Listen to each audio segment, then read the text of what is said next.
Oturalım bakalım. Ocakhane Antika Atölyesi'nden herkese iyi akşamlar. Ender Samsa ben. Şimdi bu adam çıktı yine başımızı ağrıtacak diyeceksiniz ama çok vaktinizi almayacağım. Arkadaşlar zaman zaman, genelde her zaman mesaj çekiyorsunuz, resim atıyorsunuz. Çoğu zaman telefon numaramızdan ulaşıyorsunuz. Nedir bu iletişim yoğunluğunun sebebi? Bu mesajların içeriği, ustam şöyle bir ocak var, alsak adam edebilir miyiz? Ustam böyle bir lamba var, eksikleri var ama fiyatı da uygun. Bunları giderebilir miyiz? Şimdi öncelikle bu konuda fikrimizi aldığınız için çok teşekkür ediyorum. Sizlerin güvenini kazanmış olmak benim için kazançların en büyüğü. Bilmediğimiz ya da deneyimimizin olmadığı konularda benim de böyle birçok konu var. Tecrübemin olmadığı, ben de bilen arkadaşlara sormayı ihmal etmiyorum. Şimdi antika ya da eski eşya alırken nelere dikkat edeceğiz? Şimdi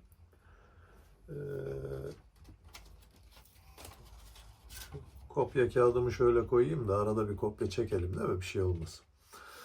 Sizin yazdıklarınızdan birkaç başlık çıkarttım. Şimdi öncelikle tanıdık, bilindik arkadaşlardan elden alışveriş yapmayı öneriyorum. Bunu neden öneriyorum? Şimdi adam size görsel atıyor. Ustam diyor bak ocak harika. İşte şu yıllardan kalma şudur budur yanıyor yanıyor abi falan. Durum bu. Size gelen ocak böyle geliyor. Turist arkadaşları tenzih ediyorum. Ama ülkemizde internet alışverişleri konusunda gerçekten fazlasıyla baş ağrıyor. Kendimize yakışmayan ticaretlere bulaşıyoruz. Bu yüzden tanıdık arkadaşlardan ve elden alışveriş yapmayı öneriyorum.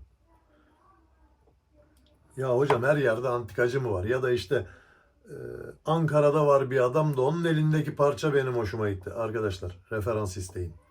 İnternetten de alışveriş yapacaksanız referans isteyin.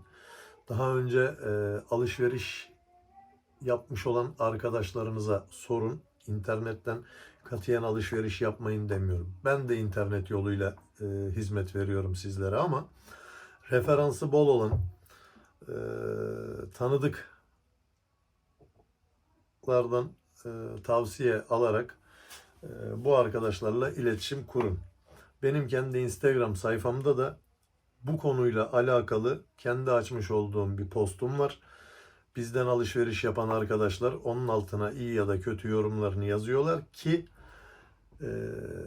sizden sonra gelen arkadaşlara da yardımcı olalım. Bu arada yaklaşık 130-140 tane ürün bir sene içinde elimden geçti. Gerek ben restore ettim, sattım, gönderdim. Gerek siz ocağınızı, lambanızı neyse gönderdiniz, yaptık, size geri gönderdik. 2 tane lambada, pardon 3 tane ocak ve lambada toplam 3 tane kullandığımız contadan dolayı sorun çıktı. Bunun da sebebi gaz yağı yerine sentetik tiner kullanılmış olması. Bu konuda sonradan açıklığa kavuştu. Sadece bir tane benzinli ocakta problem yaşadık. Onu da geri gönderdi arkadaşımız. Değiştirdik, gönderdik. Onun dışında başka herhangi bir sorun yaşamadık. Bunlar teknik anlamda. Özellikle yüz kızartıcı anlamda hiçbir sorun yaşamamanın gururunu da burada yaşıyorum, duyuyorum. Şimdi benim branşım metal. Yani teknik olarak ben metal eğitimi aldım. Akaryakıtlar konusunda defalarca eğitimlere katıldım. O yüzden metal ağırlıklı antikalar ve eşyalar konusunda fikir verebiliyorum. Diğer konularda bilmediğim için, tecrübem olmadığı için çok konuşmak istemiyorum. Şimdi metal eşyaları alırken dikkat edeceğimiz ilk olay kaynak. Nedir kaynak? Metal yüzeyin üzerindeki işte deliktir, çatlaktır ya da iki metalin birbirine ısıtılarak gerekli sıcaklığa ulaştırılarak araya kaynak dediğimiz başka bir metalin eritilmesiyle birbirine bağlanması. Şimdi geçenlerde hatta bu Instagram sayfamızda da YouTube'da da var. Bu son yüklenen videoların içinde Radius bir tane gaz ocağımız, arkadaşımız bir tane eskiciden alıyor. Eskici kardeşimiz bu ocağın çalıştığını söylüyor. Buradan tekrar kendisine selam söylüyorum. Esnaflığını tebrik ediyorum. Anladı o. Ocağın şu bölümü ana borunun dibiyle şu kapak ağzı, depo ağzının dibinde kaynak var. Lehim kaynağı. Oralardan kaçak tespit ettik. Bir tarafı kaynatıyoruz, ayrı yer gidiyor. Orayı kaynatıyoruz, başka yerden çıkıyor. Arkadaşlar tank içeriden komple çürümüş. Şu ağzı kestikten sonra fark ettik. Şimdi genelde kaynaklı olan eşyalarda daha önceden bir usta eli değmiş oluyor. O zamanın ve o yerin imkanları dahilinde bazen kimisi aspirin tedavisi yapıp göndermiş, kimisi gerçekten güzel işçilik yapmış ama sonuçta orada bir sorun yaşanmış. Şöyle izah edeyim, bir bacağınız kırıldı, öyle böyle kaynadı, öbür bacak sağlam. Hızlı bir koşmaya çalıştığınızda hangi bacağınız problem çıkartır? Kırık olan, değil mi? İşte bunlar da aynı. O kaynaklı yerlerden %80-90 problem yaşıyoruz. O yüzden geniş ve büyük kaynaklı ürünlerden uzak duralım. Parmak başı kadar bir nokta lehim vardır, bir şey vardır. Arkadaşlar ondan zarar gelmez. O problem olmaz. Ama geniş satıha kaynak yapılmıştır, lehim yapılmıştır. Zaten bu hani antikaların genelde hep eski, yaşlı eşyalar olduğu için o dönemlerde lehim kaynağı çok kullanılıyormuş. Hani oksijen falan yokmuş. Lehim kaynağını da zaten kime gösterseniz anlar. Yani der ki bunda bir kaynak var. Rengi kararıyor çünkü. O yüzden kaynaklı ürünlerden, metal olan her şeyi alırken kaynaklı ürünlerden sakınalım. Yani daha iyisi varsa bulma imkanınız, kaynaksızını alalım ya da az kaynaklısını alalım. Bu ocağı özellikle çıkarttım. Bakın oksidi görüyorsunuz. Şimdi şöyle göstereyim ben size. Bakın şu bölgeden buradan kaçağı yapmış. Yakıt şu kısma sızmış. Orada yıllarca kalmış ve oksit yapmış. Şimdi biz burayı temizlediğimiz zaman bu oksidi, kalın bir oksit tabakası. Oksit tabakasının kalınlığı kadar burayı temizlediğimiz zaman oksidin altındaki metal incelecek. Bir korozyon var burada çünkü. Artı bakın şurada zaten o gaz yağını yıllar, 10 yıllar önce nereden kaçırdığı belli. Şimdi göz göre göre de bile bile lades demenin bir anlamı yok. Bunu almayacaksınız.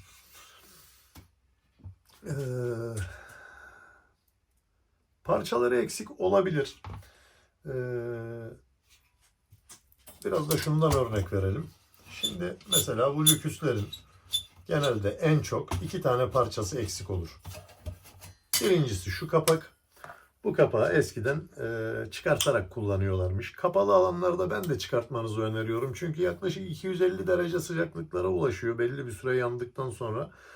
Bir anda dalgınlıkla elinizi tuttuğunuz zaman yapışır gider. Eliniz yanar. O yüzden bunu çıkarmanızı öneriyorum. Ama tabi bu kapaklar çıkararak kullanıldığı için hep eksik. Şimdi eskici arkadaşa sorduğun zaman adam şunu diyor. Abi tamam kapağı sana vereyim, ben diyor lüksü kime satayım.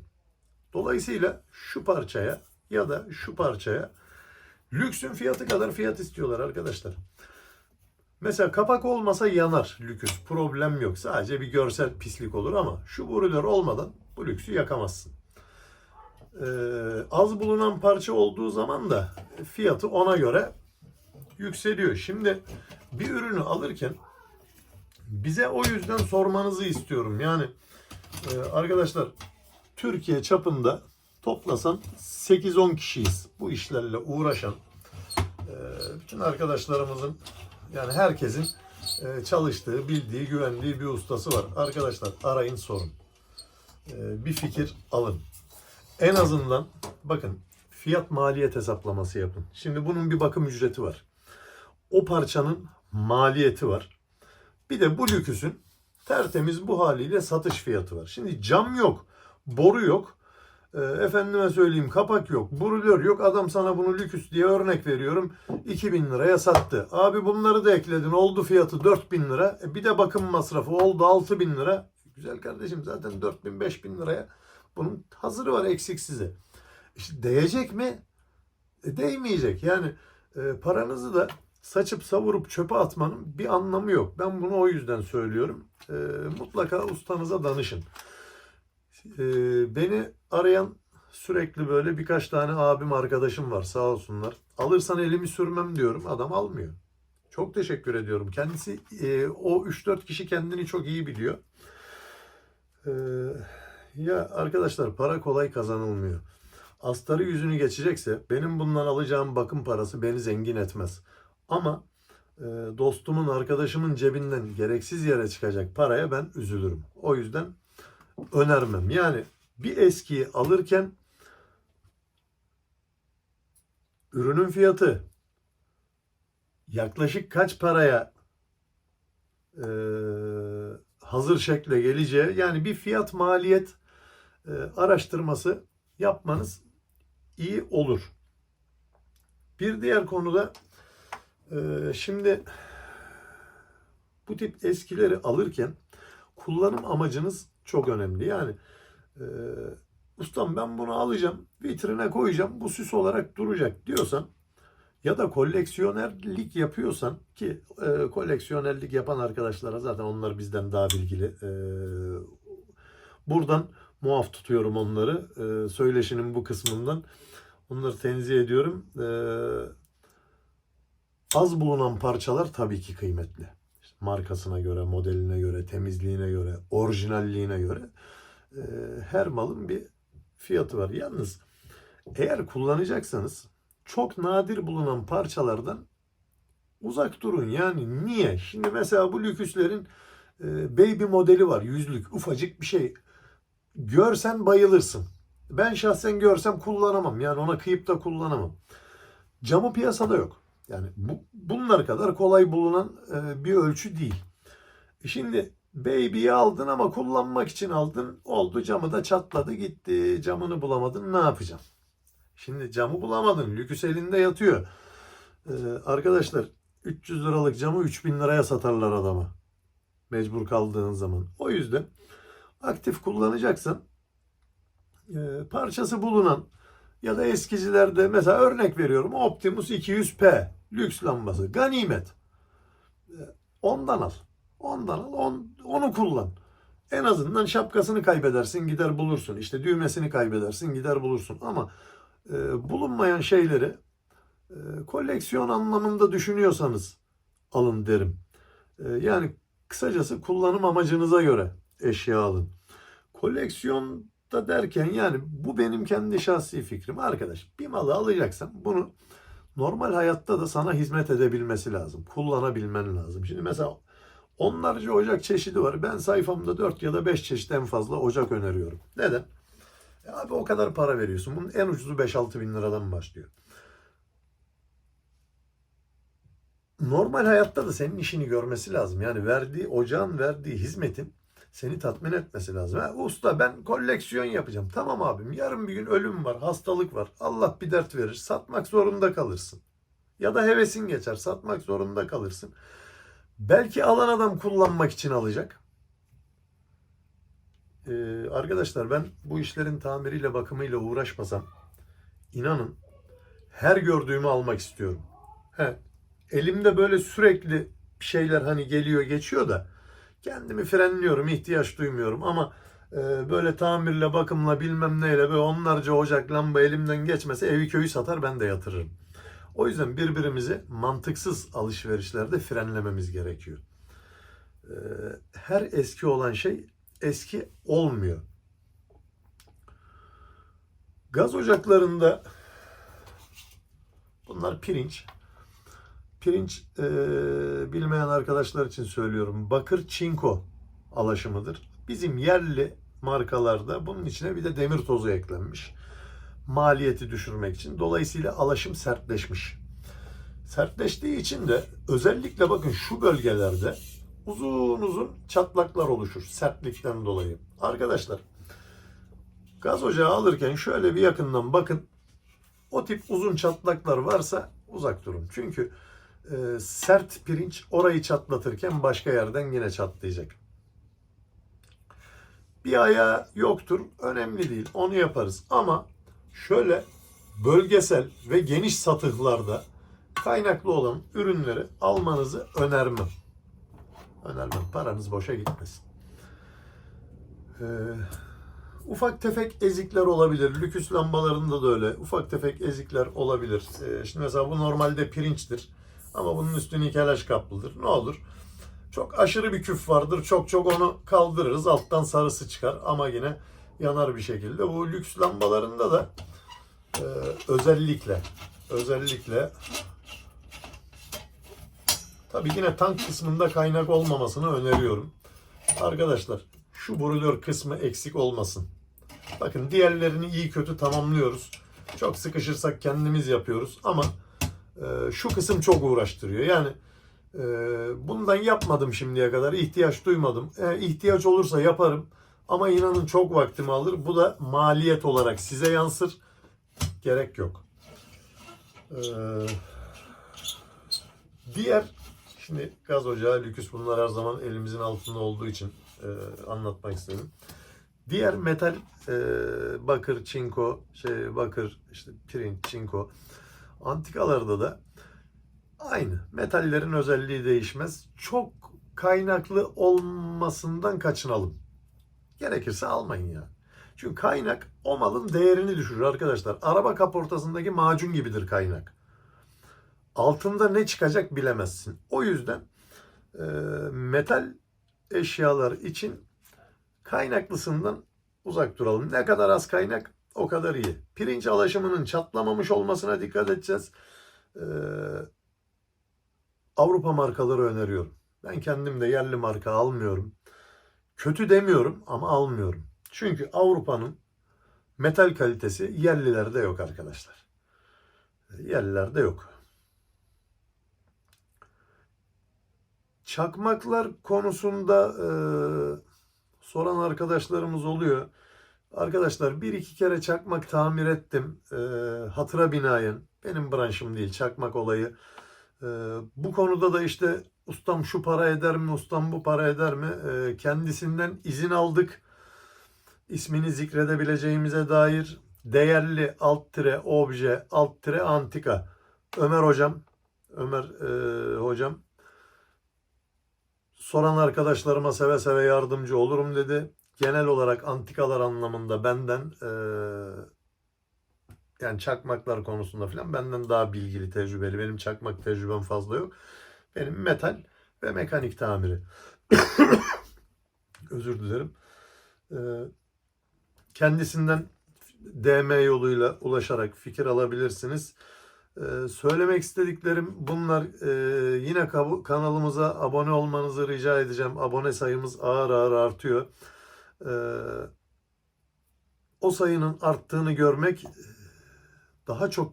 daha geniş bir kitleye ulaşabilmek açısından bizi motive ediyor. O yüzden abone olursanız seviniriz. Benim söylemek istediklerim bunlar. Yine yorumlarda ya da DM yoluyla istediğiniz konularda benim de faydamın olabileceği konularda ben yardımcı olmaya çalışırım. Böyle müsait zamanımızda yine kısa uzun video yaparız. Sizler bizi yönlendirirsiniz. Biz elimizden geleni yaparız.